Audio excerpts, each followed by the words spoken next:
Investment scam. Second எங்க அப்படின்னாக்க crypto கரன்சில investment. Crypto currency அப்படிங்கிறது இந்தியாவில் ஒன்றும் லீகல் ஆகல, கரெக்டா? அது வந்து 1 லட்சம் ரூபாய் ஆரம்பிச்சது. சம்டைம் பேக் கிரிப்டோ கரன்சியோட வேல்யூ எவ்வளவு தெரியுமா? 90 லட்சம் ரூபாய் ஒரு பிட்காயினோட வேல்யூ. ஒரு பிட்காயினோட வேல்யூ 90 லட்சம் ரூபாய். இன்னைக்கு அதோட வேல்யூ 60 லட்சம் ரூபாய். எதுக்காக 1 லட்சம் ரூபாயில இருந்து 90 லட்சம் ரூபாய் போச்சு யாருக்கும் தெரியாது. ஏன் 90 லட்சம் ரூபாயில இருந்து இன்னைக்கோட வேல்யூ 60 லட்சம் ரூபாய் ஏன் டவுன் ஆச்சு யாருக்கும் தெரியாது. இன்னைக்கு பேங்க்ல, ஷேர் மார்க்கெட்ல செபி இஸ் த ரெகுலேட்டர். பேங்க்ல ஏதாவது இஷ்யூனா ஆர்பிஐ இஸ் த ரெகுலேட்டர். பிட்காயின்ல போய் நீங்க கிரிப்டோ கரன்சில யார்கிட்ட போவீங்க? இன்னைக்கு இருக்கக்கூடிய மைனிங் சென்டர்ஸ் எல்லாமே control by European countries, US.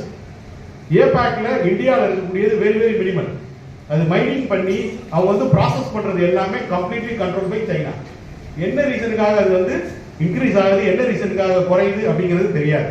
ஆனா இன்னைக்கு எல்லாருமே அதுல ஆசைப்பட்டு பிட்காயின்ல, ஏன்னா சொல்றது 1 லட்சம் ரூபாய் இருந்தது, இன்னைக்கு ஒரு பிட்காயினோட வேல்யூ 90,000 rupees.